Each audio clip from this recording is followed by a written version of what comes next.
व्यापक तौर पर भय का माहौल है कि मार्केट का कल क्या होगा। हम सभी के बीच डर है महोदय। तो जो हुआ है वो आपको पता है महोदय। लेकिन अगर आप थोड़ा सा पीछे जाएं, आप दुनिया के जितने भी युद्ध हुए हैं उनको आप देखें, और युद्धों के बाद जो शांति वार्ताएं हुई हैं उनको आप देखें, तो आप पाएंगे कि जो आज हो रहा है, जो बमबारी हो रही है, वो कुछ भी अनयूजुअल नहीं है। It happens, it happens almost all of the times. हुआ क्या है महोदय? हुआ सिर्फ इतनी सी बात है कि जो स्ट्रेट ऑफ हॉर्मूज है, ये स्ट्रेट ऑफ हॉर्मूज है आपके सामने है। तो ईरान का कहना ये है कि माल ऐसे आना चाहिए, ये आना चाहिए, ये ईरान का कहना है। लेकिन अमेरिकन जो शिपमेंट हैं, जो डार्क फ्लीट से, वो ओमान के रास्ते पतली गली से निकल के आ रहे हैं। सो ईरान ये नहीं चाहता कि ये हो जाए, क्योंकि ईरान के कंट्रोल के बाहर है। ये ओमान के जो टेरिटोरियल वाटर्स हैं उनके करीब से निकल रहे हैं जहाज। तो ईरान ने क्या किया? ईरान ने हमला कर दिया। ईरान ने हमला कर दिया इस शिपिंग रूट पर। जाहिर तौर पर अमेरिका को यह स्वीकार नहीं होगा। अमेरिका ने बमबारी की, ईरान ने जवाब दे दिया। ईरान ने जवाब दिया तो कुवैत वगैरह में जो एंटी मिसाइल डिफेंस सिस्टम है, एंटी बैलिस्टिक डिफेंस सिस्टम है, उसने न्यूट्रलाइज कर दिया। Game over, game over.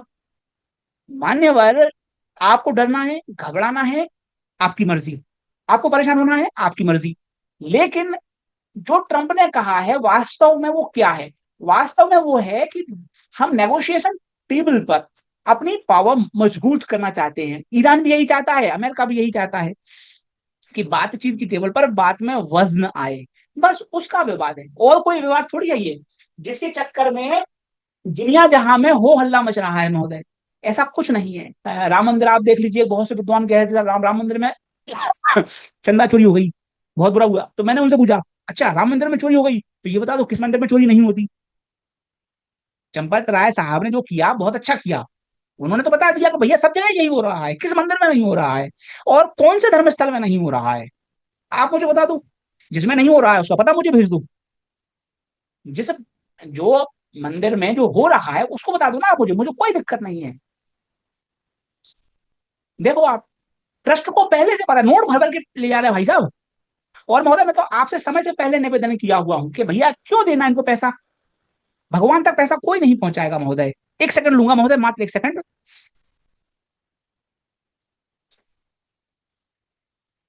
आपका जीवन बर्बाद हो रहा है, ये आपको दिन दहाड़े लूट रहे हैं महोदय, भगवान के नाम पे।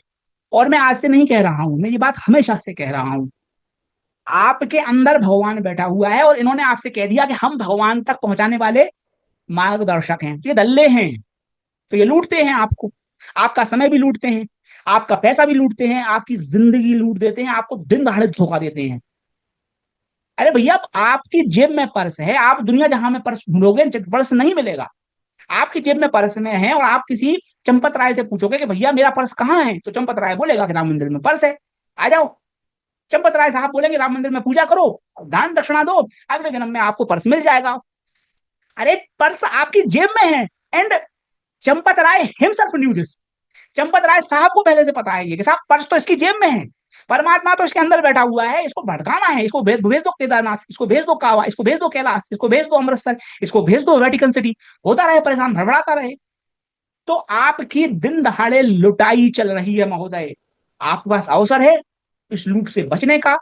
अगर आपको फिर भी नहीं पसंद मेरी बात, so enjoy, enjoy, keep running here and there. Your life is going to be robbed. आपकी जिंदगी खत्म हो जाएगी एक दिन, और आप इस जिंदगी में जीते जी ईश्वर का आनंद नहीं ले पाएंगे। फिर जो आपको देखना है महोदय देख लीजिए आप। लेकिन आप स्वयं देखिए महोदय, गोयल साहब का मैं बड़ा सम्मान करता हूं, बहुत योग्य व्यक्ति हैं, भारत का इन्होंने उद्धार किया है, अपनी जिंदगी की कुर्बानी दे दी है। लेकिन आपको शायद पता हो, इनके दो बच्चे हैं, एक इनके सुपुत्र, एक सुपुत्री हैं। दोनों अमेरिका में सेटल्ड हैं, दोनों अमेरिका के नागरिक हैं। और इनकी जो सुपुत्री है वो हार्वर्ड कॉलेज में काम करती हैं। इनके पुत्र जो है बिग कंसल्टिंग फर्म में काम करते हैं। और फिर ये हमारे सामने आके कहते हैं कि Fitch and Moody's are unfair to India. अरे अपने बच्चों से बात करो ना, अपने बच्चों से बात करो ना। बीजेपी के सभी नेताओं के बच्चे विदेश पढ़ रहे हैं। मोदी जी से भी पूछ लेना आप थोड़ा बहुत। सब नेताओं के बच्चे विदेशों में निवेश कर रहे हैं।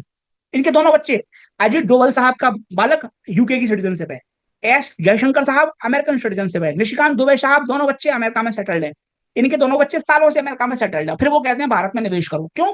ये इनको, इनके लिए भारत का हित जीरो है। इनके लिए महत्वपूर्ण क्या है? इनकी गद्दी बनी रहे। तो गद्दी कैसे बनी रहेगी? आपको अमेरिका विरोध की चाशनी चटाते रहो, आपको अमेरिका विरोध का अफीम खुआते रहो, लो बेटा फूंको, अमेरिका की ऐसी कम तैसी, अमेरिका बर्बाद हो रहा है, अमेरिका की हमने रीढ़ की हड्डी तोड़ दी, अमेरिका से हम आगे निकल गए, ट्रंप उल्लू का बट्टा है, डॉलर मिटने वाला है, जब बेटा चढ़ जा सूली पे, और खुद के बच्चे पढ़ेंगे अमेरिका में, खुद के बच्चे अमेरिका में सेटल होंगे।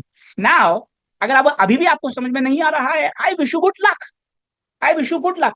मुद्दे की बात यह है महोदय, my colleagues work in these companies, S&P, Moody's, Morgan Stanley, जब वहां पर डिसीजन होता है महोदय, तो कोई एक व्यक्ति डिसीजन नहीं लेता, you have to present data, you have to back your decision with data. आपने जो निर्णय लिया है उसके पीछे डेटा बताना पड़ेगा आपको, आपको कमेटी के पास जाना पड़ेगा, कोई ऐसा नहीं है कि वो व्यक्तिगत डिसीजन है, वो डेटा ड्रिवन अप्रोच है वो। अब आप कहते हो अनफेयर है, अरे भैया वहां कोई नहीं बैठा है, आपके किसी को पड़ी नहीं है भैया, वो पड़ी नहीं है भारत की, they don't give this to India, they don't give this to India.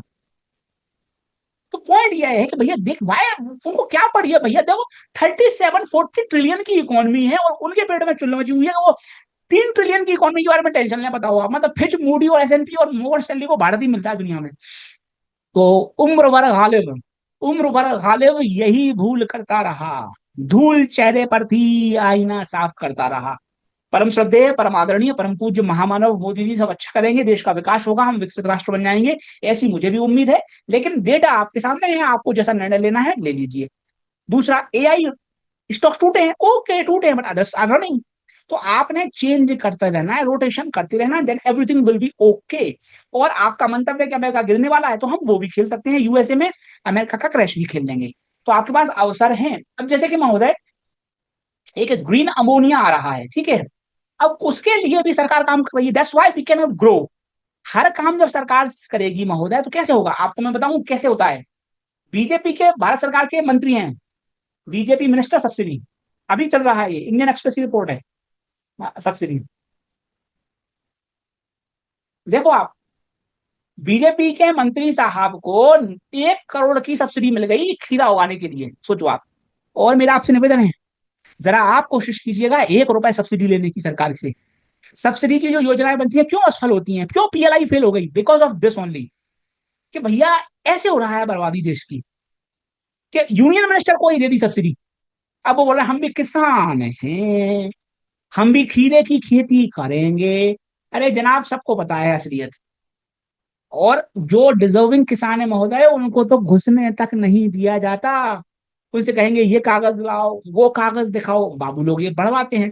मुझे तो कभी कभी आश्चर्य लगता है कि मोदी जी भारत में रहते हैं या किसी और देश में रहते हैं, उनको पता ही नहीं है कि भारत में जमीनी हकीकत क्या है।